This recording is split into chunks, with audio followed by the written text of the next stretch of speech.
I'm having things come up on my screen that probably shouldn't. Sorry, you guys. And then, of course, it clicked on something anyway. Hang on. I need to go back and find the page now, as usual.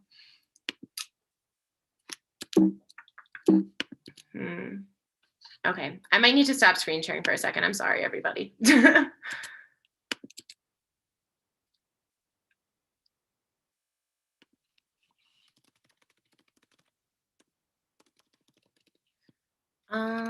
I cannot. I'm literally like lost my tab of where my PowerPoint went. It just like disappeared from the universe.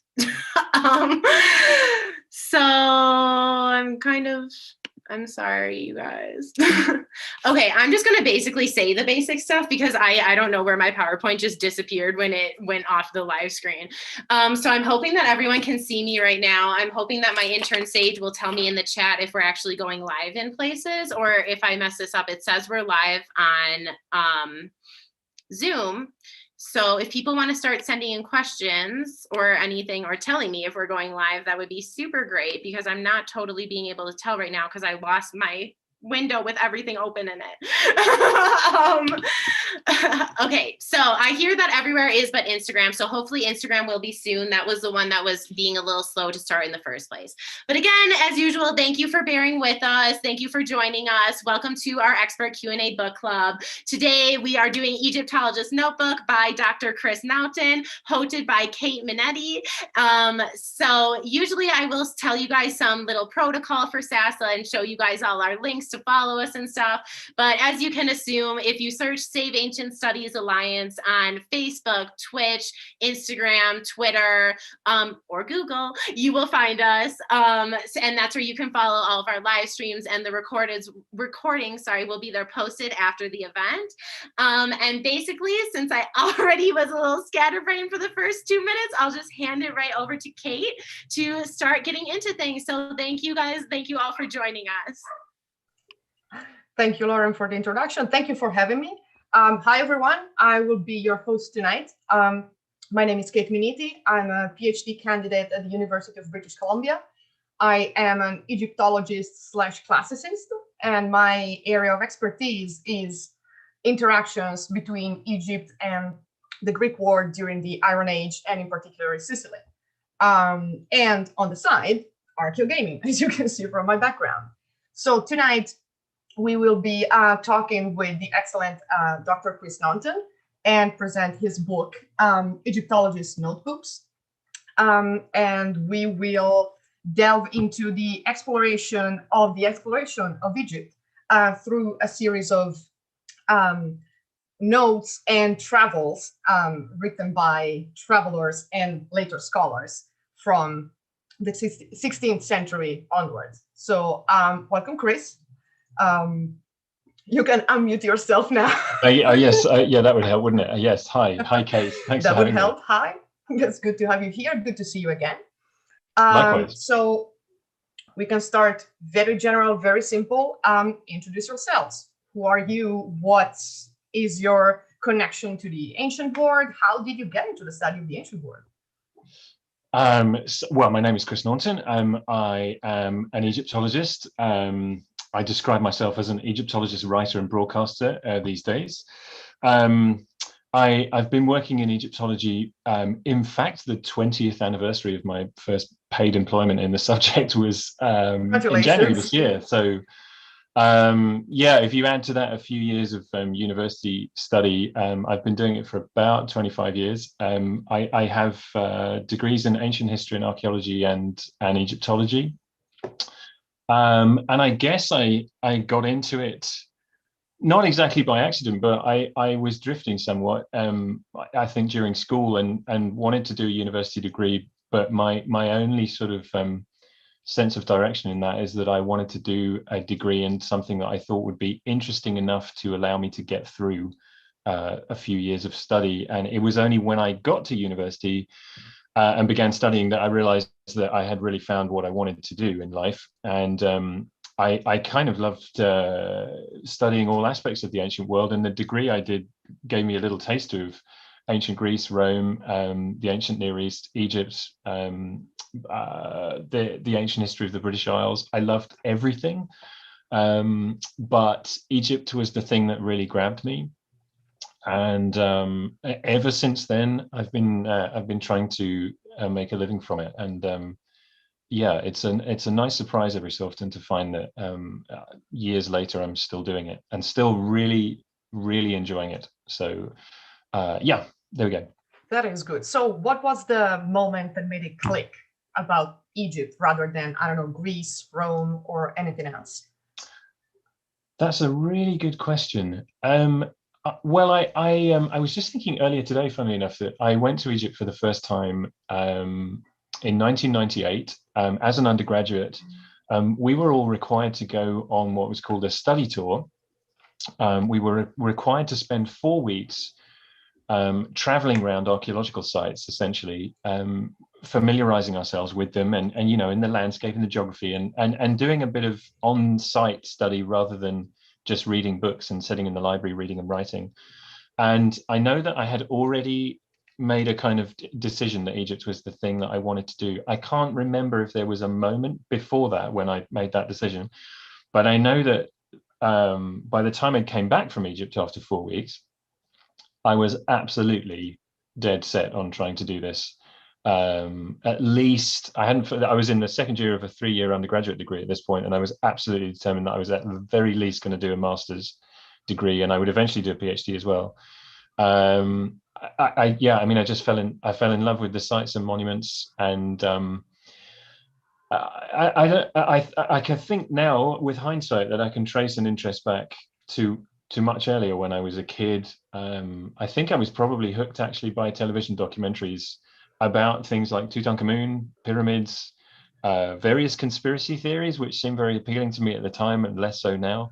But in any case, they got me hooked. And yeah, I'm still not sure I can really explain it. Something about the lure of the desert, the lure of the exotic, the fact that this is a civilization that seems to be so sophisticated and admirable in many ways, not so much in other ways maybe, but also so far distant in time and in place. And yeah, I love everything about the country as it is now and about its ancient past. And like I say, you know, 20 plus years later, I'm still fascinated with it, and I'm very pleased to be able to spend my days thinking about it. I get that. I went to Egypt as an undergrad, and I was also flabbergasted by it, and you know, fascinated by everything, that just different ways, but for other reasons. So you've been trained in Asian studies for several decades at this point. How did this affect your decision to write for a popular audience? Because that's not something that many scholars decide to do. So how did the decision came about? Well, again, I guess a mixture of kind of sort of, you know, certain moments of realization and also just a gradual process. So one way of answering that question might be that at a certain point I found myself working for an organization called the Egypt Exploration Society, which is a membership organization based in London and Cairo, which does scientific archaeological fieldwork, but funds it through contributions from the ordinary members of the public. So there was a lot of you know, public, what we might call public engagement or outreach, you know, trying to convey scientific work to non-specialist audiences in that. While I was there, I got invited to do my first TV work, and I also got invited to write my first book for a non-specialist audience. So to some extent, those things came along. But at the same time, I can very distinctly remember going for breakfast with a friend of mine every week, at least once a week, after 9 a.m. Egyptian language classes, and commiserating with one another because it was so difficult, and we found it so intimidating to be sitting around a table with a rather stern and very brilliant scholar of the Egyptian language, and being made to demonstrate exactly how badly we understood the language at this point, and thinking to myself, you know, here's a guy who's a really, really brilliant academic and his research is great and I really admire him. He's a terrible teacher. And that's mean, actually. That's unfair, because he wasn't terrible at all. But, you know, on balance, he was better at the academic side of things. And I can remember thinking to myself, if I'm going to make a career in this, as I hope I will be able to, maybe my strength is not going to be on the academic side of things. It's going to be on talking to a wider audience. And after all, I am somebody who can remember still now very well what it's like to be somebody with no formal training in the subject, who just has a passion for it and can't get enough of books to read and documentaries to watch and exhibitions to go to. And so, you know, I feel comfortable in doing this sort of stuff. And I think always have. I can remember what it's like to be super excited about it, and I hope that sort of helps me to be on the other side of it now. To connect with the audience. I hope so. Yeah, I hope so. I would say I would say that works. So you talked about outreach, and you know how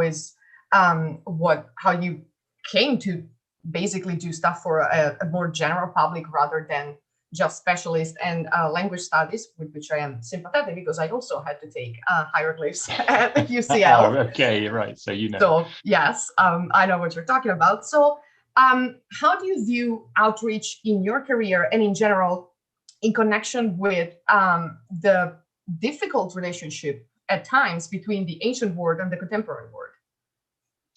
Well, that's a good question. That's a long question. Yeah. Go on. I will also encourage people in the audience to send their questions. This is not just a one-on-one conversation. Everyone can send questions wherever you want, and we can read them through either our Zoom chat or YouTube, Facebook, wherever you want to send them. So. So, I mean, for me, history of any kind, or you could even extend that to kind of science and, you know, specialist study of any kind, has to be conveyed to non-specialist audiences. There's no use if it's only contained within scholarly audiences. One of my heroes, an archaeologist from the 1920s and 30s called John Pendlebury, who was a specialist in Cretan archaeology and also Egyptian archaeology, was very keen on this idea. And I read a letter of his once, which includes a quote where he says, if archaeology is to become an esoteric mumbo jumbo, restricted only to scholars, then the sooner it stops, the better. And he was a very good scholar, but he was absolutely convinced that it's no good only doing scholarly work for the benefit of scholars. That stuff has got to be conveyed to a wider audience. And the ancient world, as with any aspect of history, offers us the opportunity to think about how people lived their lives, what the human experience was like in a different place and time. And I mentioned earlier that Egypt is very far removed in both time and distance, certainly from those of us in Europe or the West. But nonetheless, it offers us something to compare our own lived experiences with. And Egypt is a civilization which has left behind a great abundance of evidence. And although there are massive gaps, we know a good deal about ancient Egypt, and it offers us the opportunity to study human beings and to see the ways in which their culture was very different from ours, and the way their lives were very different from ours, but also the ways in which they were very similar, actually. And I think some of the nicest moments for me in my study of ancient Egypt has been the times when I've thought to myself, yeah, I know exactly how they were feeling. Actually, I get that. They weren't, it's things like, it's the kind of very most human kind of failings, actually, that come across. It's things like tomb robbery. Somebody was just asking me the other day, how do you square the fact that the Egyptians were so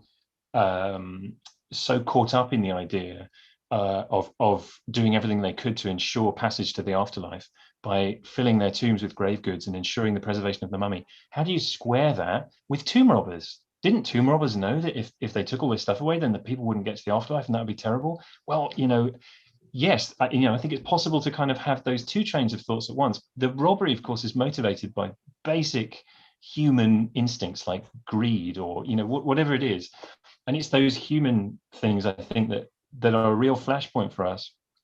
But then there's all the great things for us to admire.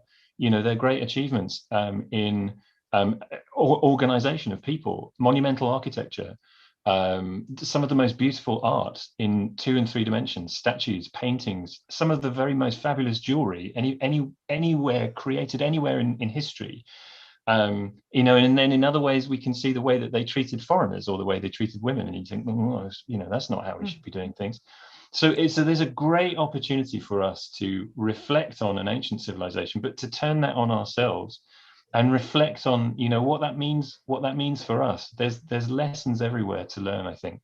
And that's the essence of the fascination for it for me. But I think it has that value and benefit for everybody. And that's why I say, it's no use somebody like me doing a PhD for years and then only half a dozen people in the world reading that thing. I have always felt as though we all need to find a way of drawing out the significance of that and talking to somebody, whether it's across a table in a pub or writing a book or presenting a TV documentary and saying, I studied this thing and I learned this. It's really interesting and it tells us this interesting, useful thing. Long answer, sorry. No, but it was a long question. So okay, fair enough. We're equal. That's fair. We are even. Well, I think that was an excellent answer. And I think that as an archaeologist myself, it is always the best moments when you see something in the archaeological record that makes you realize that you're studying people and not just monuments or letters or whatever. When you see the scribes making a mistake and then scratching and writing it back, those are like some of the best moments, at least for me. But I would think for every archaeologist. Finding the humanity in what we have from people that are not here anymore. Yeah, right? Absolutely. Finding a human connection, which is, it's a bold statement for some, but that's what makes it interesting. Yeah, they're just people. They were just people, just like us, with all of our with all the flaws. Exactly. So I think that now we can pass on through the book itself. Yes. Here we can ominously, brandish the book and talk about it. So, so why this book? What made you decide to write it? Well, I think. I'm not sure I can exactly say where this came from, but for me, the study of ancient Egypt, and maybe also this applies to other branches of archaeology as well, study of the ancient world, I suspect it applies in all cases. The stories that we can tell of the history of the events of the 18th dynasty or the 19th dynasty or whatever, we have enough information that we can reconstruct narratives. So, I might tell you that Tutankhamun came to the throne around his 10th birthday and reigned for 8 or 9 years and died of such and such causes around about 18 or 19. And during that time, this happened and he built that and he did that. And what's the important thing to remember with any archaeology like this is that we're building those stories up on the basis of actually quite scanty evidence most of the time. And as I mentioned earlier, Egypt gives us an abundance of evidence, but the gaps are still absolutely vast. And the evidence is subject to reinterpretation more or less all the time. And archaeology is still going on, let's not forget as well. We haven't found everything there is to find, or we haven't read every text, or we haven't examined every last item of material culture in museum basements or on site. So there's loads of information coming to us all the time. And this causes us to reassess our interpretations. And so in order to have a really a rich understanding of this particular ancient culture, and like I say, I suspect this applies to the others as well, although I'm not really an expert in anything other than Egypt. You really need to understand where the evidence comes from, what the evidence is, and how we got it, and what we might not have, and what maybe we had in the past and then we lost, or and this always leads you to the history of the study of ancient Egypt. So from the beginning, I've always been very interested in how we come to know these things, and that really is the story of from roughly 200 years ago, that's when things really start to get going. The story of initially kind of travelers and people with various different backgrounds, no formal training in Egyptology because it didn't exist as a formal discipline at this point. That was one of the questions that we got in the chat. Right. Like, okay. I was surprised by how many of the Egyptologists were not trained specialists. Yeah, so nobody was to begin with, because there was no knowledge. People tended to be trained in classics because there were texts which could tell us about Egypt, but almost kind of incidentally. You know, those texts are mostly written about ancient Greece and Rome. But there wasn't really anything else to know. We didn't have any knowledge of the Egyptian language. We had very little knowledge of sites and monuments on the ground in Egypt, and the material culture. Very little had been excavated, studied. So there was nothing. So to begin with, the people who are contributing to Egyptology are actually travelers, explorers, and then people who are there for other reasons. People who are in what's effectively the sort of diplomatic service. Or people who came to assist with building roads or canals or factories, who fell in love while they were there with the ancient sites and monuments, and thought to themselves, well, wow, maybe I'll make a drawing of this, or I gather somebody back home is interested in trying to find out how we read the language. So maybe it'd be helpful if I drew these strange hieroglyphic signs. That's how it all kind of gets going. And so the book is really the story of that process. And I suppose what I'm hoping is that, when people read this, there are plenty of moments in the book. I was very conscious of trying to do this when I was writing it. When, even if you know that Tutankhamun, to use the same example, comes to the throne at such and such an age, died at such and such an age, how we know that is because his tomb was discovered in 1922 by Howard Carter. That's very well known. But there are lots of other things in the book that actually I think are probably much less well known, but which are the crucial moments where we come to realize that, that temple wasn't built by the ancient mythological king of Greek mythology, Memnon, at all. The classical writers told us that temple was built by Memnon. It was Ramesses II. Whose name we couldn't read until Champollion comes along and allows us to do that. So that there are these moments in the story where suddenly there's a kind of flash of light, if you like, and we realize, oh goodness, right, wow, Ramesses II built this and built that, but actually not that one. That's not Memnon either, but it's not Ramesses, it's somebody else, it's Amenhotep. And it's the story of that process. And in the case of this book, sorry, again, I'm going on and on and on and on, but I'm excited about it. The story is told essentially through archives. So I knew, again, partly from my work at the EES, where they have an archive of archaeological records going back to 1882 when the society was founded. So of course, in those, it's not exactly pre-photography, but it's before the days photography was really being used very much in archaeology. So there are lots of drawings, notes, diary entries, letters, maps, plans, eventually photographs, but also paintings. Certainly, of course, color photography wasn't available for a very long time after this in Egypt. And as we know very well, lots of monuments in Egypt are incredibly beautifully painted in bright, vivid colors. How to capture that? You need to paint it. There's no other way.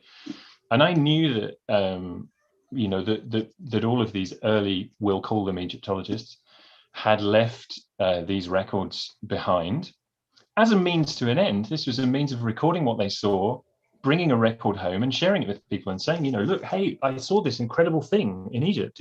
Look at it. It's amazing. It's like nothing I've ever seen before. A huge statue just emerging from the desert with the body of a lion and the head of a man. Extraordinary. Look, I did a drawing. I knew there was all this stuff, and probably I hoped a book's worth of this kind of stuff. So this is the story of that discovery, as told through these notes, letters, drawings, maps, plans, etc. Which, as I say, were created originally, but not to be like objects of art, but as just as a means of communicating. But to us now that painting has disappeared as a means of doing archaeological recording, and now that photography does everything for us, and now that data collection is all done via iPads and things, these things really are genuinely very beautiful works of art. And the book, and I have the designers and the publisher Getty to thank for this. They were very keen to show off these things as historical artifacts. So the designers were amazing at presenting, say, a sheet of paper, which at some point somebody will have held in the field on an easel or whatever in front of an incredible monument, which in many cases these things are at least changed. In some cases they've completely disappeared. They would have held this piece of paper in front of this monument, made their beautiful drawing, and that piece of paper now is, that's the closest thing we can get to traveling back in time to that moment in, say, the 19th century when that person saw that thing for the first time. Maybe the first European in modern history to see that thing. And so in the book, those pieces of paper are reproduced, not cropped so they only see the drawing, but reproduced with all the dog-eared edges and the little bits of detritus around. The best example of this, actually, in some ways, is a thing that doesn't appear in the book for one reason or another. But if I mention it to you, hopefully people will know what I'm getting at. There is a notebook which is in the EES archive, which has all of the squashed flies that were bothering the archaeologist in the dig house. Minniti flies. They were working in Sudan actually at this point, and bothering the archaeologist, and he kept squashing them on the page. That kind of physicality of the notes, and there might be little scorch marks where somebody drops a bit of candle wax on the page. Those things are, as far as possible, captured in the book. So we really want people to kind of feel as though they're there. That's the idea. And they can see. So a question, many of the drawings are astounding, excellent. The quality is fantastic. Drawings, paintings, some less so. So were many of these people trained in the arts and then did their own, or would they bring an illustrator or a painter with them to illustrate these monuments? Because I saw, for instance, the one who was a geologist has fantastic understanding of stratigraphy and everything else, and others less so. So I was curious about that. Yeah, that's a very good question. So I think it's true to say that in the past, being a bit vague about it, there were more people generally who were trained in draftsmanship, in drawing and painting. So more people had that as a kind of basic tool, a basic skill that they could bring with them. Some of the most interesting characters, I think, in the book are people who, and again, as I say, up until maybe the middle of the 19th century, there was barely anybody who came to the study of ancient Egypt with any kind of formal training. They're all just making it up on the spot. So a couple of examples of people who make a contribution are people like Henry Salt, who was the British consul in Egypt at the time. So he's effectively a kind of diplomat / politician, out there to promote and maintain British interests in the country. He does Egyptology on the side, largely through sponsoring people like Belzoni to go and move big objects away from sites into Salt's personal collection for him. He employs people, other people to be artists, as you say, to make drawings. And those might have been people who were kind of trained in landscape painting, let's say, or they might have been trained or have a specialism in the painting of particular things. So actually a good example of this is Howard Carter, who we all know is most famous for being an archaeologist, but went to Egypt first of all as an artist, who had a specialism in painting animals and birds. And he was perfect to join a project copying the decoration in tombs, which feature lots of the ancient Egyptian artists' representations of animals and birds. He was unsurprisingly brilliant at it. There are others who are architects who are familiar with technical drawing of buildings. But back to Salt himself, although he's there as I say, as a diplomat, was able to draw, and his drawings are really pretty good. There are, though, as you say, other cases where the drawings are not so great. And I feel a little bit bad in the case of one of our characters, a guy called JeanJacques Rouss. I sort of feel like, on the one hand, I don't want to embarrass him, but I mean, he's not around anymore. Understand him. He was operating in the 1820s in Egypt. He's important because he was one of the diggers operating on behalf of the French government, specifically their consular agent, a man called Bernardino Drovetti, Italian but working for the French. He employed JeanJacques Rouss as an excavator to dig up things from fantastically rich archaeological sites, and many of the most significant and important, celebrated, large pieces in collections like the Louvre in Paris and the Turin Museum in particular, those two fabulous collections of Egyptian antiquities. Rouss is responsible for excavating an awful lot of those, and he's very little known in Egyptology. He made drawings himself and was intending to publish a sort of comprehensive survey of Egypt, a comprehensive record. And I'm sorry, he is an important character, but his drawings are pretty terrible. And if you compare the objects as they are now with the with his drawings, you can see that he's not a great artist. To some extent, and this is an important thing as well, I think, to some extent, he may have been unduly influenced by the things that were more familiar to him. So Egyptian art is quite particular in its, there was a canon of artistic styles. So you can tell an Egyptian statue a mile off. It's unlike any kind of, statuary from anywhere else. It's very, rigid shapes, very clean lines. Somebody like Rouss and just about everybody else in his time would have been very unfamiliar with Egyptian art, but very much more familiar with the classical art of European museums and sites and monuments in a more familiar and accessible European world, particularly in places like Rome, obviously. And to some extent, I think Rouss and certainly others suffered from trying to draw Egyptian statues and falling into the trap of drawing them as if they were classical sculptures. One of the reasons I think I wasn't really sure about including Rouss because the drawings are just not very good. But I think it's important because it throws the emphasis onto the artists who were really terrific. And by the 1820s, certainly, if not before, the drawings and paintings of Egyptian sites and monuments, and the really crucial thing is in the capturing of hieroglyphic inscriptions, they're really good. The best people are really, really great. They've absolutely got the essence of things. The hieroglyphic inscriptions are absolutely legible. They understood all of the subtleties of the little shapes. And that's crucial because, as you know, you've done Egyptian language.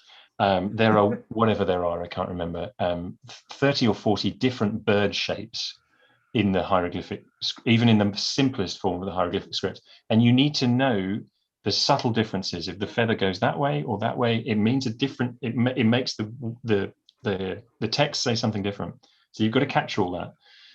And like I say, the best artists had that absolutely down. Brilliant, almost kind of photorealistic for the best of them. Whereas, somebody like Rouss, it just allows me to emphasize just how good they were because he's really clearly not so good. That's fair. Sorry, Rouss. Some attempts were made. Sorry. We will apologize to him.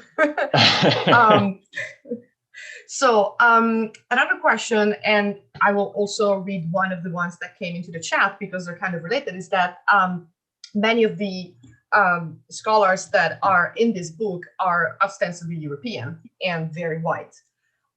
So one part of the question is, how would non-Westerner travelers and scholars, how would they have experienced Egypt as opposed to Europeans? And the second part of the question is, how can we balance giving credit due to European women explorers in the past with the colonialist legacy of the field? Where is there a balance? Where is it? And long-winded question. Yeah, no, but so no, connected but in a way. I know, but it's important, and I know where you're going with it. Yeah, so it is true that the Egyptology that we are most familiar with, and the Egyptology that plays out mostly in the last 200 years, but with in the case of a handful of travelers, a little bit before that as well, is an Egyptology that is dominated by white European men. It's also true that the history of the subject as it's been told, and this is by no means the first book to tell the story of the history of Egyptology. It's a well-trod path, at least in academic circles, but also beyond. It has been one that has focused on academic work, and it focuses on the directors of field expeditions, whether they were archaeological or travel expeditions or whatever. And that just compounds the issue in that the directors and the people who get their name on the articles and books, and that's tended to be how Egyptology remembers people. If you wrote the book and your name went on the front of it, then you got remembered. If you made the drawings, maybe not.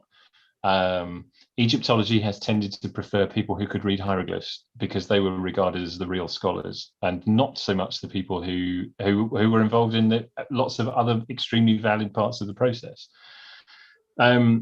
So that has meant that the contributions of other people, including women and non-white European Westerners, has been undervalued.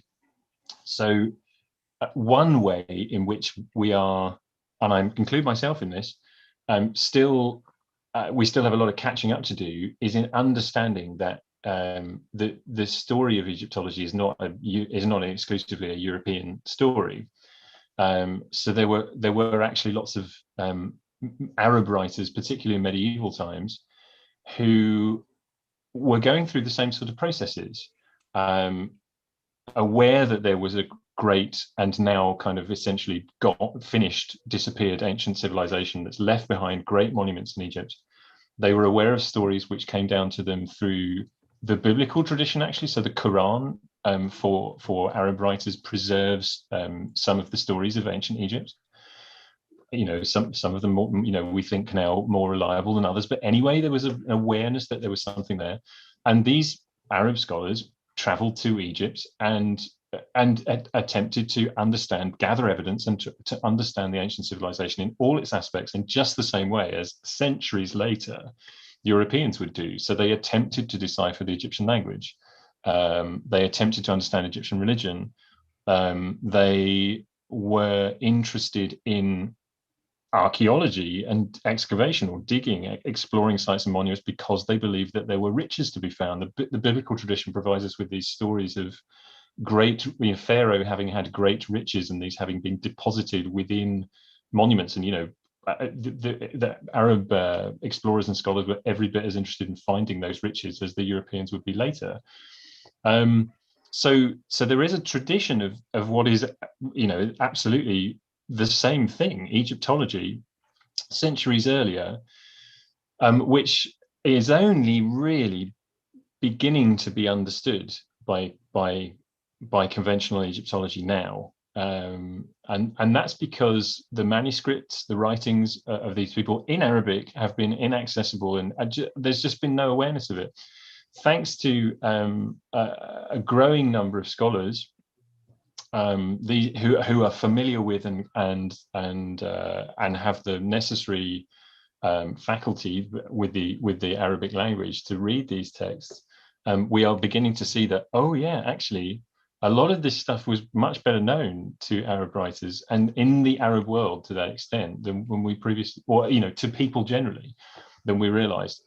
The earliest Europeans would have, visiting Egypt and trying to learn about ancient Egypt were completely unaware of this, because those texts just hadn't reached them. They were confined to the Arab-speaking, Arab-reading world, but it was a rich body of literature on the subject. So to some extent, I think it's important when we're thinking about the history of Egyptology to understand that is there. there's not very much of it in the book. I hold my hand up there, but it's acknowledged. And really, this is intended to be this sort of, it is a book about the Western European, more modern rediscovery, if you like, of ancient Egypt.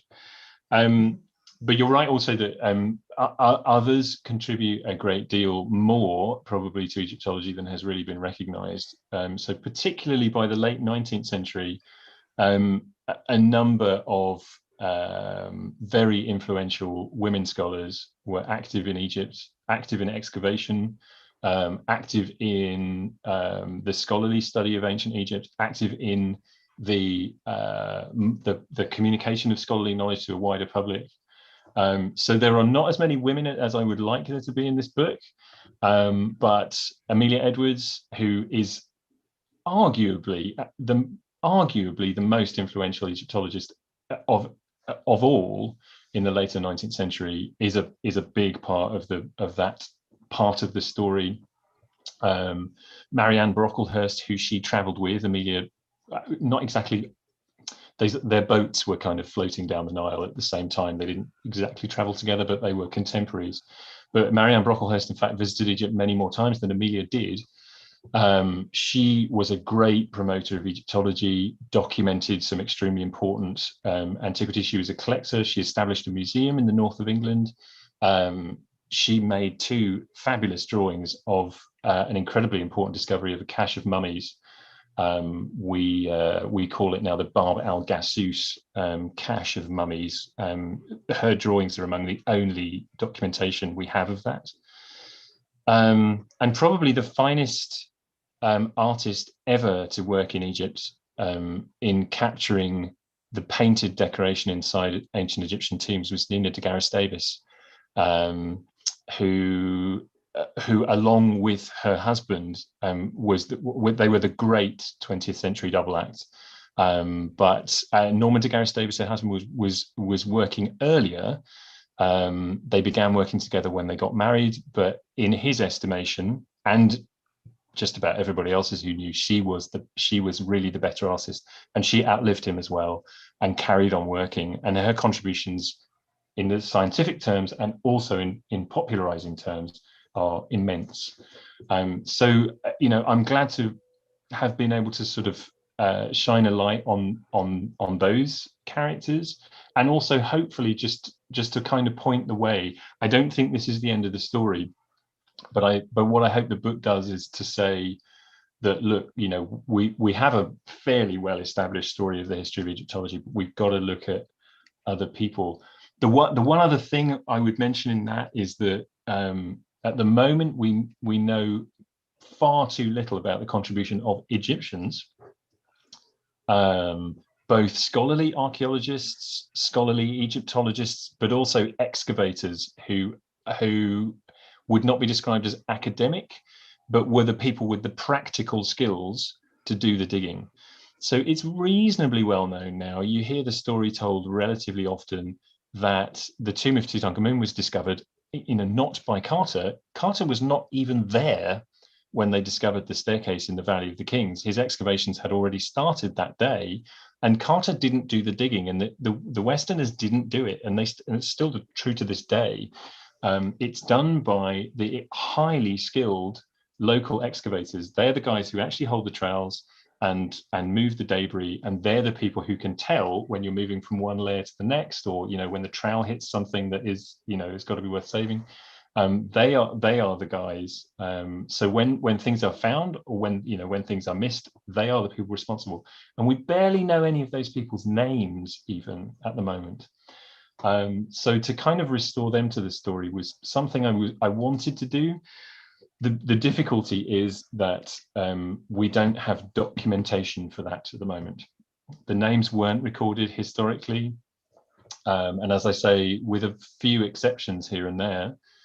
So, for example, the American Egyptologist and archaeologist George Reisner's Egyptian excavators kept their own notebooks and their own notes in Arabic, but that's very rare. So we have those, but we don't by and large have those for other Egyptians. But again, I'm kind of hoping that I'm pointing the way, there is one Egyptian archaeologist featured in the book whose archive has been discovered in the last few years.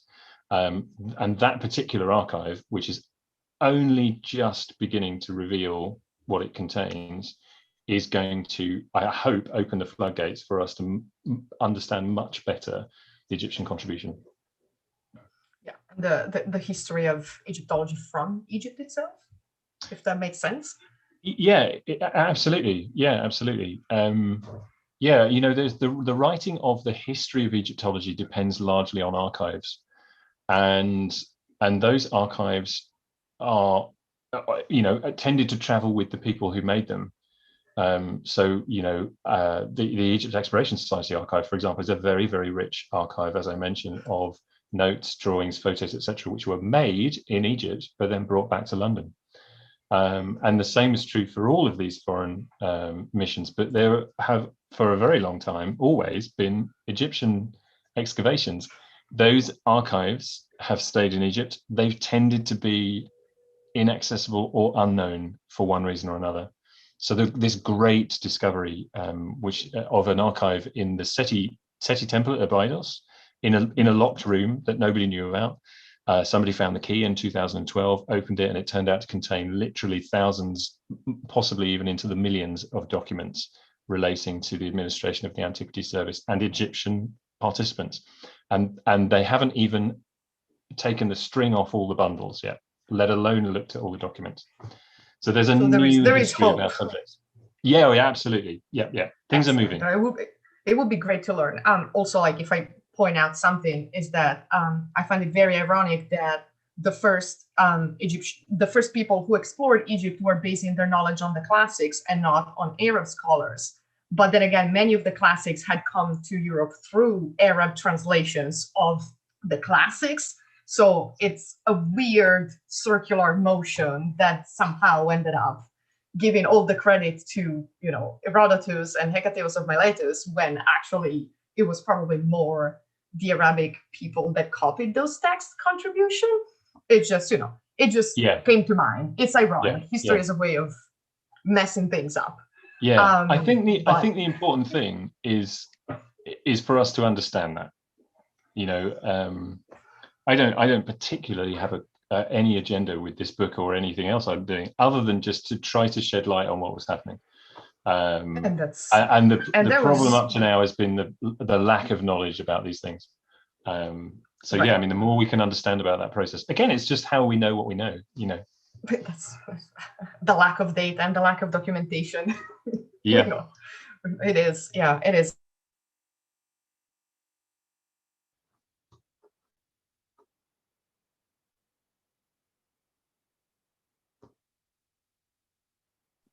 Oh, Chris. Well, it's a bane for Egyptologists and archaeologists. Kate, you paused for a second. Yes. We missed the last little sentence that you just said. Like your computer froze for a second. So the last I heard was you said archaeologist, and it like went really fast. Sorry. I was about to read some questions from the chat. If you can see and hear me now. Yes. So one. Okay. If I freeze again, just take over. So one question is, why were scholars like Perring and Caviglia not included in your new book? So why? So shall I answer that now? Shall I take that now? Purely practical, I'm afraid. I originally had a list of, I think it was 52 characters, and the way that we formulated the book always was that the story would be told through the stories of these characters. So I had 52 initially, and we had to reduce that down to 30 some. I'm not exactly sure how many it is in the end, maybe 32. And that is purely down to practical considerations. The book couldn't be longer than a certain number of pages. It couldn't include more than a certain number of illustrations. You know, I of course was determined that I wanted to say this and this and this and this and this, and that was important, and I wanted to say that and that. So, you know, there was only a certain amount of room. So there are lots and lots of people who we could have included, and didn't. Who Was Who in Egyptology, which is a biographical dictionary of Egyptologists, has got, I don't know how many entries in it, hundreds and hundreds, it is probably into the very, thousands. Yeah, it's a very book. thick book. Yes. Yeah. So the other thing to just say, though, is as well that there are a number of people who I would have liked to have included in the book, because they make an important contribution to the story, but for whom, for one reason or another, that we don't have archive. So we couldn't have had anybody in the book. This might seem a bit arbitrary, but this was, this is the way we approached it. We couldn't have had anybody in the book for whom we didn't have beautiful drawings. And by the way, I mean, we included 10% of not even that, of the incredible material I would have liked to have got in here.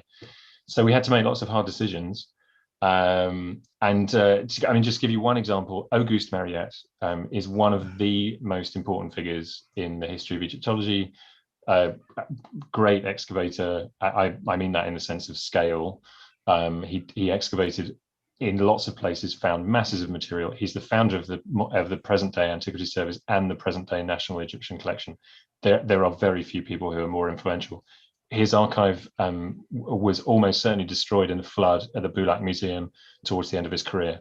So we've got very little by way of his notes, drawings, etc., etc. So he doesn't feature as one of the main characters. He features in one of the kind of connecting chapters, but he's not, one of the main ones. And that's only because we don't have archive for him, or not the right kinds of things. That is unfortunate, but that explains it. Then we have a couple of questions from people who are just starting in studying ancient Egypt or reading about ancient Egypt. One is, what advice would you give a first-year undergrad in Egyptology? And the second one is, do you think there are still important tombs which have yet to be discovered? And I think these can be grouped together because I remember being that young and having those questions. My advice would be remember to enjoy this. And that might sound like a silly thing to say, but I have been guilty myself in the past of getting caught up in the idea of having a career and succeeding and maybe earning money and getting a salary and that sort of thing. I now am freelance and I sort of cobble together a living from writing books and doing TV and doing lectures and various other things. It's much more precarious and I'm quite honestly less well paid than the job I had in the past. But it allows me to concentrate on what I love doing. And for me, that's much more important. Egyptology is never going to make anybody a lot of money. It's pretty precarious in that there are far more qualified people than there are jobs. So the moment you find yourself, trying to do this thing, because as I did, you get caught up in ideas of career, remember that you're doing this because you love it. And don't worry if there comes a point where, you can't stand your 9 a.m. hieroglyphs class, and I've been there too.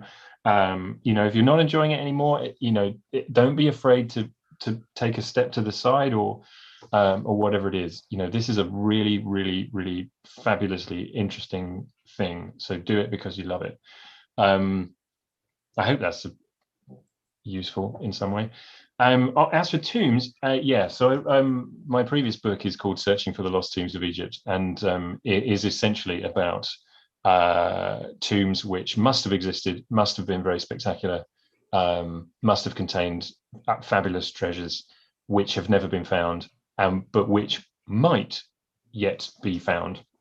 So just looking, Kate, at your background of a very beautiful Alexandria, we don't exactly know where it might have been, but there would have been a tomb of Alexander the Great there at some point, and there would have been a tomb of Cleopatra as well. Yeah, right. And we haven't found those, but we might. It's not impossible. So and tombs are being, I mentioned earlier, archaeology is not finished. Tombs are being found all the time. It is staggering to think that the Valley of the Kings has never been completely excavated. The North Saqqara Plateau, another of the richest cemeteries anywhere, has never been fully excavated. A brand new royal tomb of a completely unknown pharaoh came out of the ground in Abydos, another site that's been thoroughly worked over, came out of the ground in 2014. So there will undoubtedly be more sensational things to find. I'd bet at least £5 on that. I'll hold you to that, and lose. I know I'm going to lose, but that's fine. So someone else on the same wavelength is asking, do you think it is worth getting a PhD degree to be an Egyptologist? Ooh. Define worth. Again, I think don't lose sight of the fact that you're doing it because you love it. Doing a PhD is a big commitment, and it requires an awful lot of investment of not just money, which I kind of feel like I knew before I started. What I wasn't prepared for is that it's a long process. It's a very long time to be left alone, with, depending on where you study and who you study with, possibly not much guidance, encouragement, support.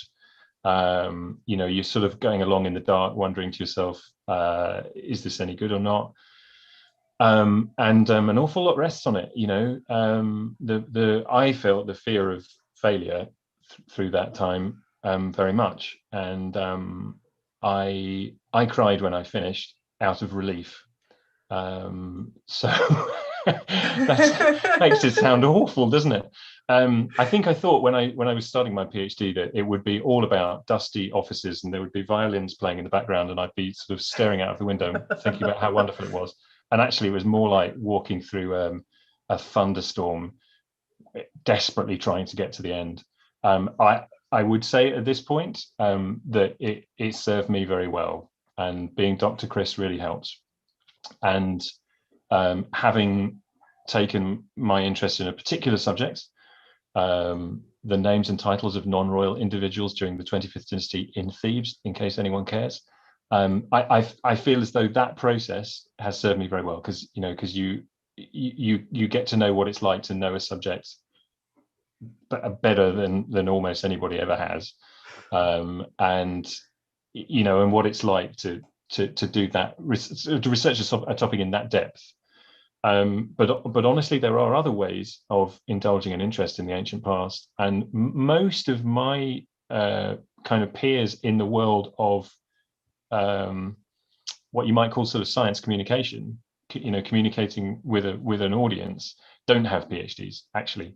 They're mostly people who went straight from undergraduate or master's degrees, often to writing books. And the things that I've written books about are not things that I did my PhD on. They're things that I did for those projects. So the vast majority of jobs in Egyptology, the vast majority of jobs require a PhD, but there are other ways of doing it. And I think, again, that's why I say don't forget to love what you're doing, because there's no guarantee of job security and certainly not tons of money, and you want to be doing it because you're enjoying it, and if you go too far down the route of trying to do a thing that you don't enjoy, then I think you've got to think hard about whether you want to carry on. It's worth it in terms of time. But yeah, no, I feel like I should emphasize that I love what I do.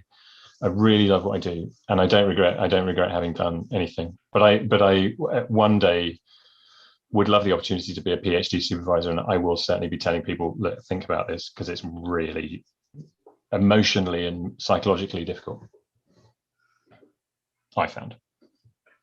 Yeah, it can be gruesome at times. You know all about this too, I'm sure. I would know. If you have time for like another couple of questions, because we're getting sure, yes, in the chat and all of that. So one is about modern Egyptology, and if whether it is led more by Egyptians or is still held more in the hands of Europeans and Westerners in general. I'm glad somebody asked that. Yes. Yes. So the Antiquity Service was established by a Frenchman, and for a long time it was run by British and French people. But from the 1950s onwards, it's been run by Egyptians, and it's absolutely led and run by Egyptians now. So all foreign missions working in Egypt. Foreign missions is the term the Ministry of Antiquities uses. All of those foreign missions are only working with the permission and guidance of the Egyptian Ministry of Antiquities. And part of the requirement of the permit is that you have an Egyptian archaeologist with you at all times. They're called antiquities inspectors, and they accompany all of the projects, every single one. And in fact, those foreign missions are required to pay for the inspector to be with them. And that person is in charge. They have the keys. If there is a lockable part of the site, they are responsible for the antiquities stored in magazines. They're responsible for ensuring that all the safety and other standards are upheld on site.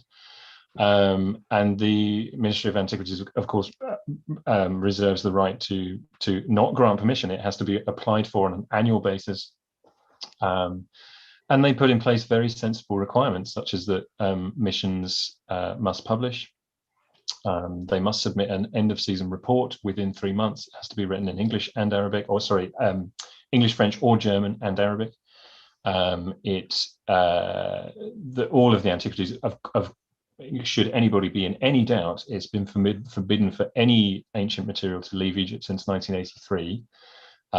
So the foreign missions now are purely working for scholarly research purposes and also conservation. That's the other driver of these things.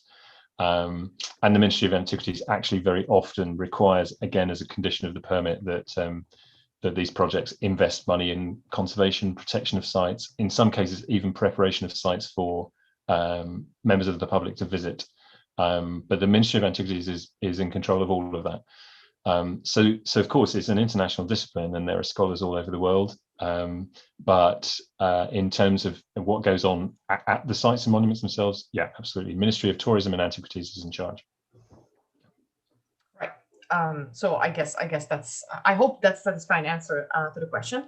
And then I think a last one, because we got some questions kind of skirting around and I had a question prepared about it. So so the attitude of these early explorers and scholars was what we could call Orientalistic. So describing, Egypt and the Orient as this magical, mysterious place.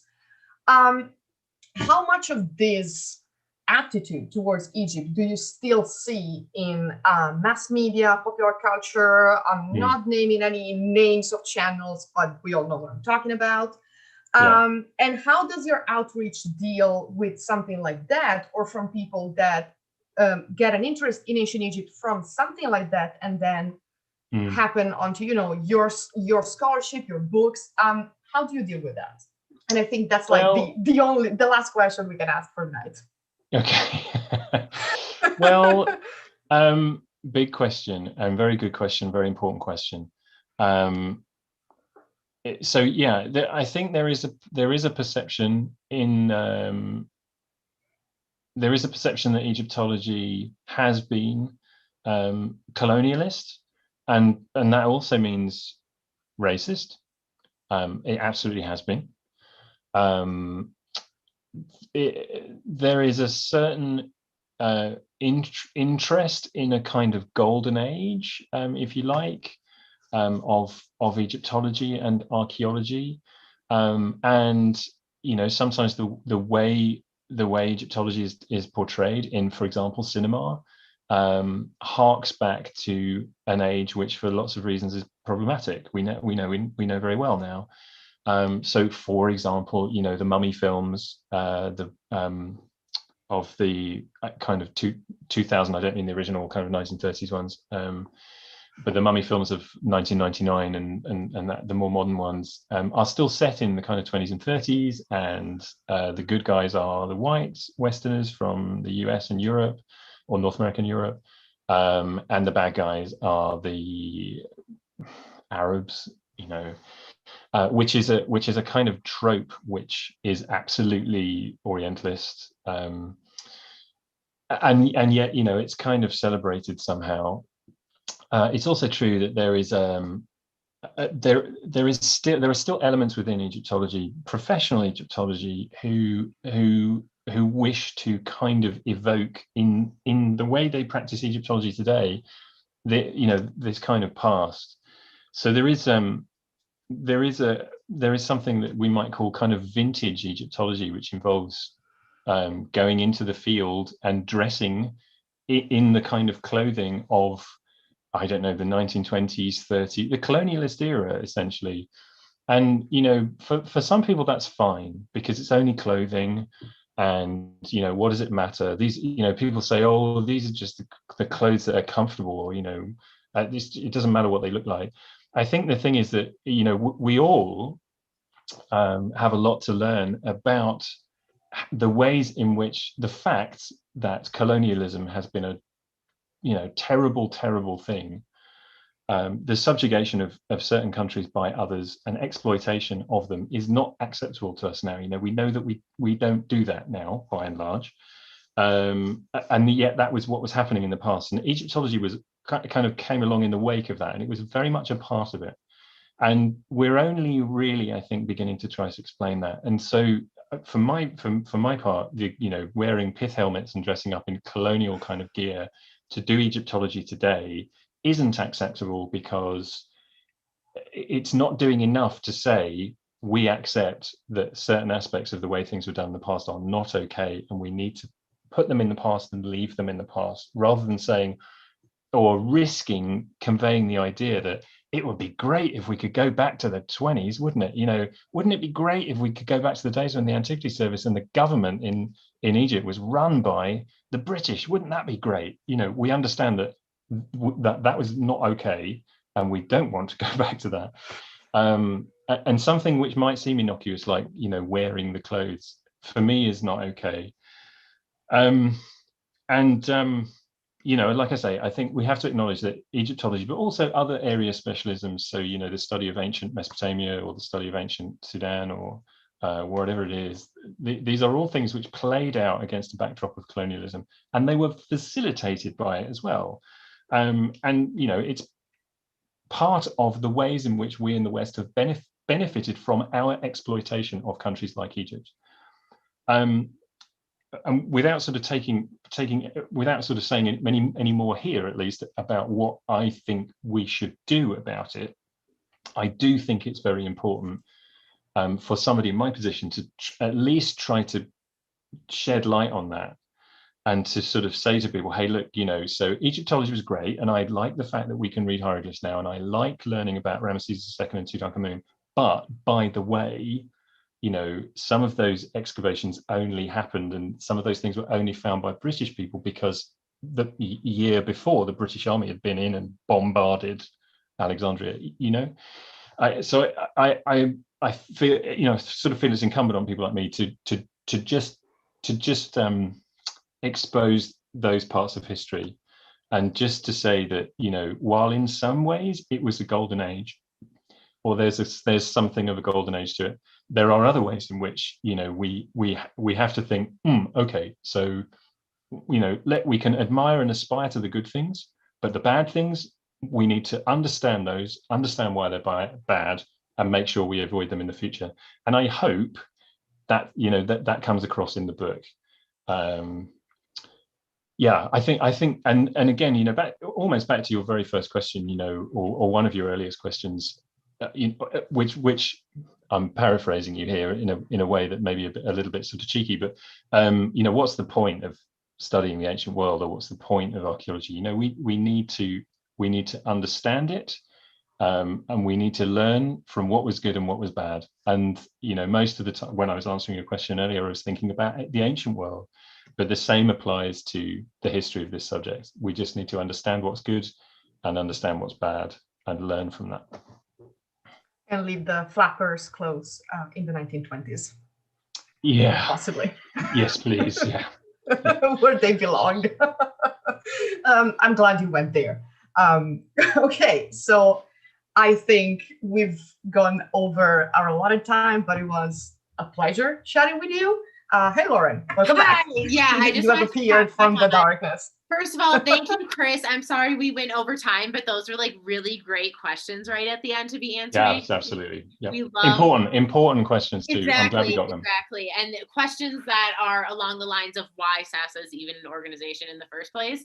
So it was like perfect. So thank you. And I also just want to shout out that I just sent in the chat a few minutes ago now links to like our events page, because we have events now that it's spring semester, usually like every Saturday. But if you look at our events page, it has the lineup. Next Saturday we have Archeo Gaming playing Ancestors Humankind Odyssey. I'm pretty sure that's the full name, Humankind Odyssey. And then the week after that, actually, I'm doing an expert Q&A with Lexi Henning from the Ozymandias Project podcast about having a BA in classics. So some of these questions were perfect too.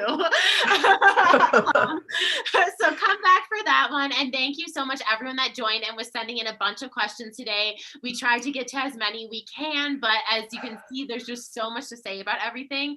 And some of these things really do need more in-depth explanations to explain like hard topics to talk about. So thank you very much, Kate and Chris, for providing a space to do that. Super awesome. Everyone that RSVP'd, you can use your discount with Getty Publications for Chris's lovely book. If you want to hold it up, Chris, thank you. Egyptologist Notebook by Chris Naunton.